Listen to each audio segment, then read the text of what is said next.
Good morning, everybody. This is Prue Ashby, and we're at the Women in Leadership Drive Prosperity session, and I'm thrilled to be here with Sandra Yawn, who is a truly inspiring woman with what she's achieved so far. A licensed yacht captain. She's traveled the world, worked in incredible places in the world. And then she came back to America, and she's now a businesswoman, an entrepreneur, and building her own business. So I'm really looking forward to this discussion today with Sandra. So Sandra, would you like to just start off with a bit about your journey and a bit about how you got to where you are? Yes, absolutely. When I was 13, I loved the water. I had a part-time job washing boats. And it moved on to escalate to becoming a yacht captain. I found a guy who believed in me. He invested in my career, and I stayed with that family for 9 years. And through that, my career excelled. And I was launched into boat building, overseeing big yacht builds, to a yacht charter captain in the Mediterranean for many, many years. Wow. And then you came back. Well, yes, as a yacht captain, most boats don't stay stationary. So I decided, at 45, how can I get home? I wanted to come back home and actually have a life, see my family.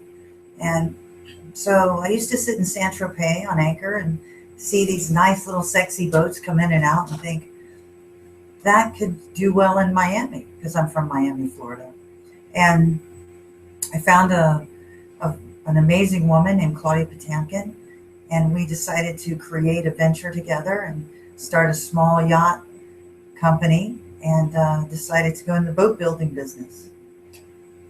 So that's fascinating, because from being really an adventurer, you've become a businesswoman. So what do you think really the person that you were from the age of 13 and living around the world, what inspired you to do that? And do you think that's something that you had as a woman, or do you think it's just something that anybody can have?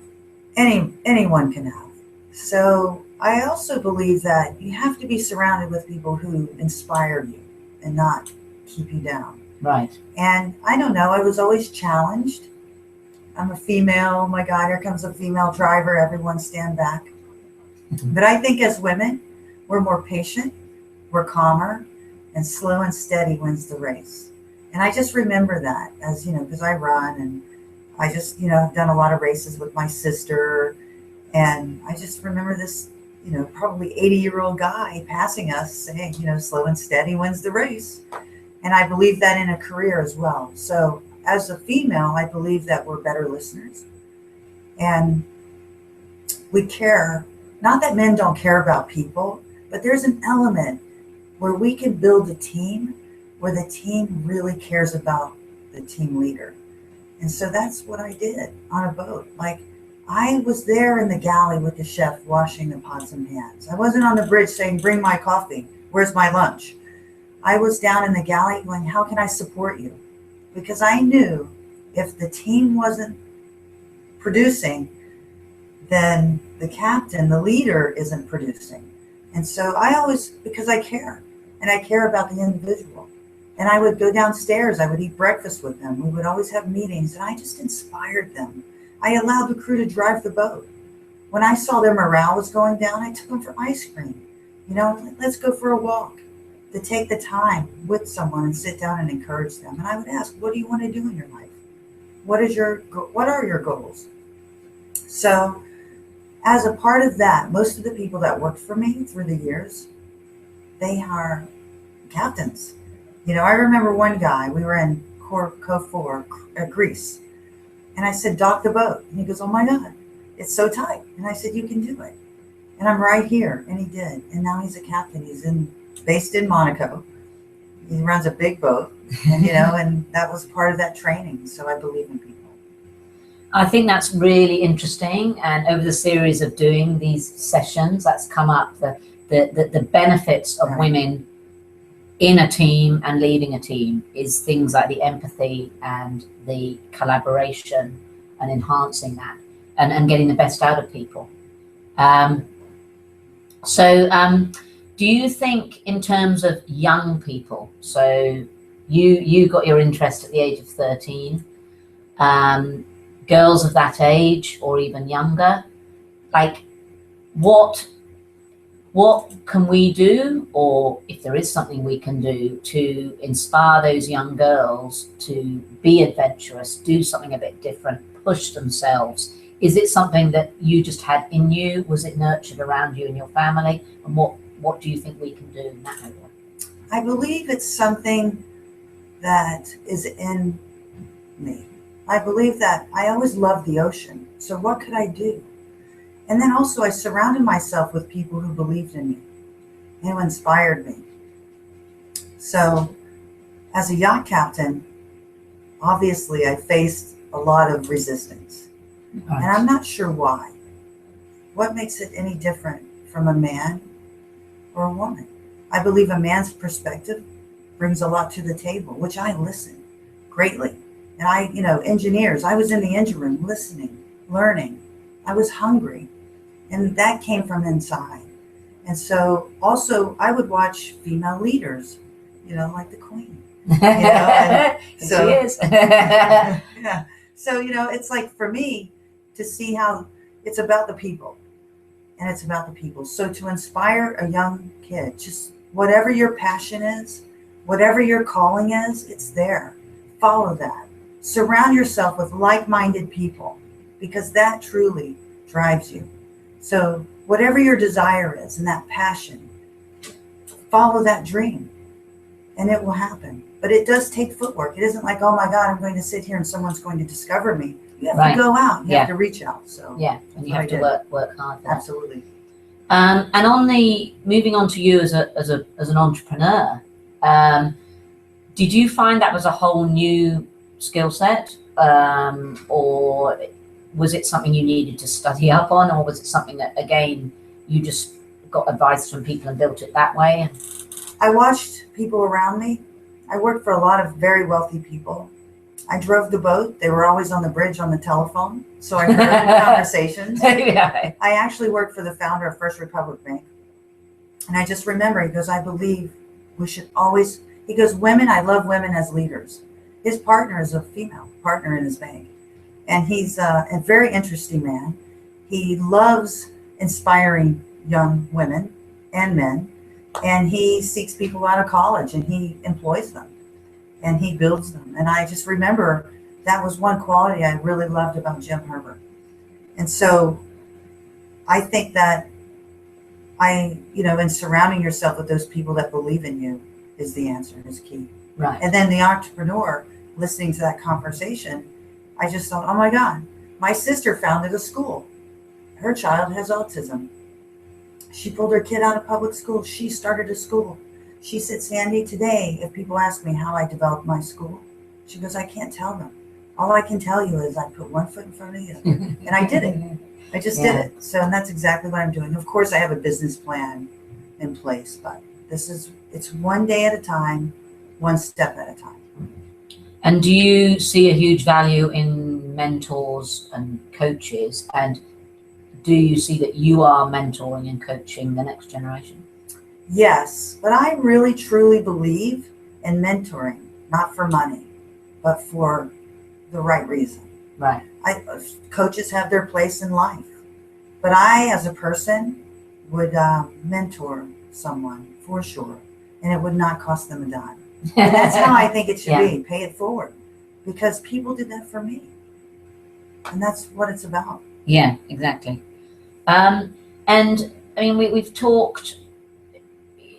I mean, I'd like to actually delve a bit deeper into when you were around the world and dealing with different cultures and ways of doing things can be very challenging. Absolutely. Because understanding people, how did you deal with?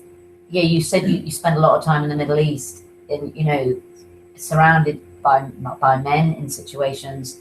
How did you deal with that? All the huge cultural differences and the huge just being able to get on with Right. things. Well, my first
So how do you think the landscape is changing, either in America or in your global experience, in terms of women progressing in what they want to do in business or in other facets of their life? I think it's huge. I think that this is the year for women. I really believe that inspiring, leading as an example of how we can do it is key, and reaching out to younger women. So there are so many people I've met that are inspiring women today, and I think and have been for years. It just hasn't really reached the big screen. And in Europe, I mean, the Queen, the royalty, and even on a I really loved having English crew. How they talked about their country, how proud they were, and which was really beautiful. And Australian crew, so I've had so many different crew members. I had Filipino crew, Croatian, and it was interesting how each crew member talked about their country. And I think that's really important, to feel like their country's behind them. And I think America does a lot for that. I'm sure the UK. And I'm not sure about the other countries, but I love that on a world level, that together we're inspiring women. And are there any specific initiatives that you know about or that you're impressed with that you've heard about? Well, I can only speak from a Marine Yeah. initiative, and I think that in the Marine world, it has opened up for women in leadership roles. There are many young yacht brokers, charter yacht brokers, a lot of women that own shipyards that, inherited from their fathers. But, they're leaders in many different countries. And in America, I mean, there are many maritime academies. Yeah. That it's a very equal workplace. That brings me on to, actually, when you talk about academies, the area of study. So did you study around what you did? How did you do it? And is that an area where we can encourage more young people into studying something and then going into it? Absolutely. I mean, when you watch television or you see an ad or Entourage, the movie, or you see all these big yachts, you go, oh my God, that's for, a certain type of person, but it's not. All you have to do is reach out to your local maritime academy. Just call them on the phone. I'm interested in marine work. How can I get involved? And they will say STCW 95 is your first step, which is $1,000. You know, so it's really not, it's not that difficult. And with that little piece of paper and your physical, and you can go and get a job on a boat. That's how easy it is. And there are many, you know, different facets in our marine industry, from, you know, electricians to carpenters to yacht sales to yacht captains to yacht crew to housekeeping. There are many ways to entry level positions that you can work your way up to, you know, the ladder.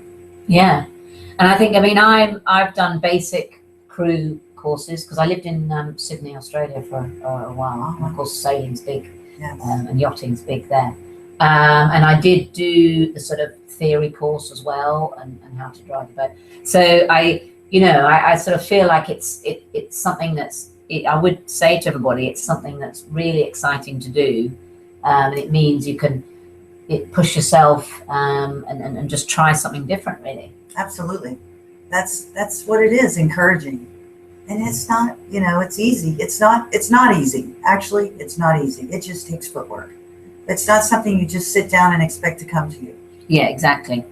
So we talked a bit earlier about the benefits, and thought it was incredible what you said about the benefits of women being part of a team, in the collaboration and empathy and being able to understand people maybe better, and what you said about being a bit more cautious and being a bit more like, step by step. In terms of now you're an entrepreneur and building a hugely successful business, so in the real sort of top level of business, what do you think, and say a Fortune 100 company or a big corporation, what do you think women can bring in terms of to those kind of levels of companies? Well, I believe that I'm developing this new brand of yachts. Yes. So we're making them user friendly. So people feel like that they can actually go out and go boating without being afraid. And oh my God, it takes this criteria, when it really just takes a simple week course and some training, and you can drive your boat, you know. So just like a car, it's really interesting. And you stay within the lanes of a car, you stay within the lanes of a channel. They're red and green markers. So that's really evolving. And I think that is encouraging on that level, that it's attainable to people. So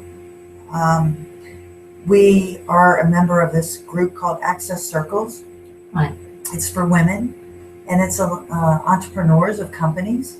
And it's we meet once a month or once every 2 months, and we collaborate on how we can support each other. And so I believe that and how we can reach, you know, it's like it's like a tree. You just sprout and grow and evolve and inspire. And really, that's it. And I think, yeah, that's fantastic, is that support network. Right. When you are an entrepreneur and building a business, it can be very challenging, and so having that support network. What's the biggest challenge, do you think, that you've faced in any part of what you do? It's your mind. Right. The biggest challenge is, can I do this? You know, is that, you know, it's not from people. Right. It's from our own personal minds. Right. Like the chatter. Like, oh my God, how can I do this? I remember when I used to drive the boat out to sea at, 1 a.m. in the middle of the blackness with 12 guests on board and 12 crew. And I would look back and think, I am responsible. These people believe in me. If they only knew. But if they only knew what? That I'm having second thoughts. Can I do this? Right. And I think it's a very female thing to second guess ourselves. Right. Men quite often can be a lot more, the job interview, like, yeah, I can do that, yeah. Whereas I think it can be a women thing to be just a bit more cautious. Right. Whereas you're saying that actually we need to believe in ourselves absolutely more, and that we can do it. Yes. I suppose really I'd like to ask you as maybe sort of a final question. What advice would you give to your younger self, and also maybe a young man as well, to both those in terms of going back to the topic, women in leadership driving prosperity. So what advice would you give a young person about how we can maximize the success of women? When you are faced with adversity, when you are faced with challenge of any kind, personal, family, colleague, you get knocked down, pick yourself up, brush yourself off, and keep putting one foot in front of the other. And surround yourself, and this is key, with the people who encourage you, not discourage you, because it's very, very important. And I have to tell you, how many people told me, get into another business, get out of the yacht business. Right. And I thought, as that person is in the yacht business, who has a very successful company, and I thought, why are they telling me this when they're very successful? And I remember I met a woman in Aspen who bought a deteriorating envelope company. And she told me, she said years ago, her lawyer, her husband, many people told her, this is a bad idea, don't do it. So she did not listen to them. She purchased her company, and she invented the envelope that doesn't stick, that sticks, so you don't have to lick. So you peel the tape off. So she's very successful. And she's told me, she goes, Sandy, surround yourself with people who believe in you. And that's key.